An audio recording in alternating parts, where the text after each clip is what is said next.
ഞങ്ങൾ ഓൺലൈനിൽ ഒരു റോബോട്ട് വാക്വം ക്ലീനർ പർച്ചേസ് ചെയ്തിട്ടുണ്ട്. അതിൻ്റെ വീഡിയോ ആണെന്ന് കാണിക്കുന്നത്. ട്രയലിന് വേണ്ടി നമ്മൾ ഏറ്റവും ചീപ്പായിട്ട് ഒരു റോബോട്ടിക് വാക്വം ക്ലീനറാണ് വാങ്ങിച്ചിരിക്കുന്നത്. ഉപയോഗിച്ചതിന് ശേഷം വേണമല്ലോ നമുക്ക് ഡിസൈഡ് ചെയ്യാൻ ഇത് എത്ര യൂസ്ഫുൾ ആണെന്നുള്ള കാര്യം.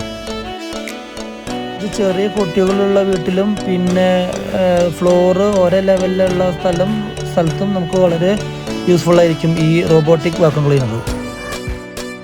കുട്ടികളുള്ള വീട്ടിലാണെങ്കിൽ ഒന്നും പറയണ്ട, ഒരുപാട് ഫുഡ് വേസ്റ്റ് അവിടെ ഉണ്ടായിരിക്കും ഫ്ലോറിൽ. ബോക്സിൽ കാണുന്നത് പോലെ അത്ര വലിയ വെയിറ്റ് ഒന്നുമില്ല, വളരെ ലൈറ്റ് വെയിറ്റ് സാധനമാണ്.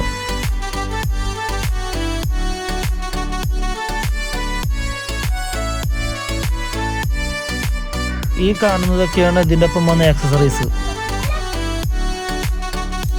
നിലം തുടയ്ക്കാൻ വേണ്ടിയിട്ടൊരു പീസ് തുണിയുണ്ട്, പിന്നെ ബ്രഷ് ഉണ്ട് ക്ലീൻ ആക്കാൻ വേണ്ടിയിട്ട്, പിന്നെ വെള്ളം നിറയ്ക്കാൻ വേണ്ടിയിട്ട് ഒരു ചെറിയ ബോട്ടിലുണ്ട്.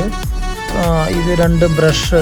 ആ ബ്രഷ് നമ്മുടെ ബാക്കിൽ അടിയിൽ ഫിറ്റ് ചെയ്തതിന് ശേഷം, രണ്ടും ഫിറ്റ് ചെയ്തതിന് ശേഷം ഓണാക്കി കഴിഞ്ഞാൽ അതിങ്ങനെ ചൂലുകൊണ്ട് അടിച്ചു വരുന്ന പോലെ അടിച്ചു വരും.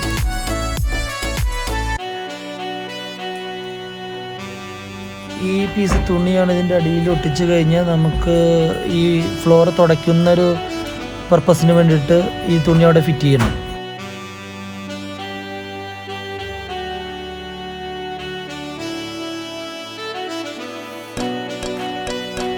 ഈ കാണുന്ന പോർട്ടിൽ ഇതിൻ്റെ ചാർജർ കുത്തിയിട്ട് USB ടൈപ്പ് വയറാണ്. അത് നമുക്ക് ഏതെങ്കിലും മൊബൈലിൻ്റെ ചാർജറിൽ എങ്ങനെ കുത്തിയാൽ മതി.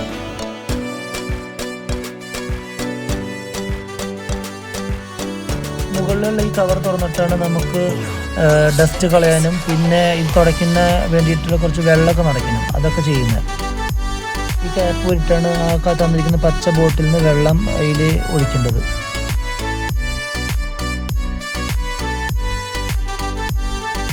ഈ കാട്രിഡ്ജ് പോലെ ഇരിക്കുന്ന സാധനത്തിലാണ് വാക്വം ചെയ്തതിന് ശേഷമുള്ള പൊടിയൊക്കെ വന്ന് അടിഞ്ഞു കൂടുന്നത്.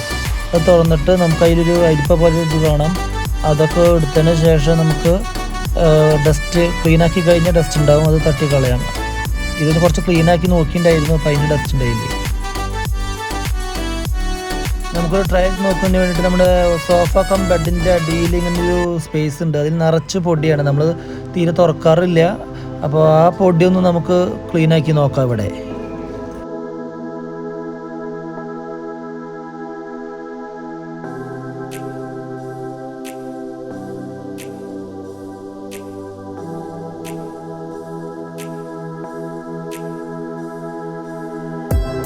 സ്റ്റാർട്ടിങ് പെർഫോമൻസ് കണ്ടിട്ട് തന്നെ നമുക്ക് യൂസ്ഫുൾ ആണെന്നാണ് തോന്നുന്നത്. അതായത് ഈ പോകുന്ന ഭാഗത്തൊക്കെ ക്ലീനാക്കി വരുന്നുണ്ട്. ഇത് നമുക്ക് രാവിലെ ഉറങ്ങുന്ന സമയത്തോ ഇത് റൂമിൽ ഓണാക്കി ഇട്ട് കഴിഞ്ഞാൽ അത് സ്വന്തമായിട്ട് ക്ലീനാക്കിയിട്ട് തരും. ചാർജ് തീരുമ്പോൾ ഓട്ടോമാറ്റിക്കായിട്ട് ഓഫ് ആവുമല്ലോ. പിന്നെ കോസ്റ്റ് കൂടിയ ഐറ്റംസ് ഉണ്ട്, അതിലൊക്കെയാണെങ്കിൽ നമുക്ക് പ്രോഗ്രാം ചെയ്ത് വയ്ക്കാം. മൊബൈലിലെ ആപ്പ് വെച്ചിട്ട് നമുക്ക് ഏരിയ ഒക്കെ നമുക്ക് അതിൽ ഡിസൈഡ് ചെയ്ത് കൊടുക്കാം. നമുക്കിപ്പോൾ ക്ലീനാക്കിയ ഏരിയയിലത്തെ ആ പൊടികൾ കണ്ട ആ കാട്രിഡ്ജിൽ എല്ലാത്തിനും ഓവർഫ്ലോ ആയെന്ന് തോന്നുന്നു, പുറത്തേക്ക് വന്നിട്ടുണ്ട്. ഇത് വളരെ യൂസ്ഫുള്ളാണ് കണ്ടിട്ട്. അപ്പോൾ ഇനി വാങ്ങുമ്പോൾ എന്നെ പോലെ ചീപ്പ് വാങ്ങാൻ നിൽക്കണം, നല്ല തന്നെ വാങ്ങിക്കഴിഞ്ഞാൽ ഒരുപാട് യൂസ് ചെയ്യാൻ പറ്റും.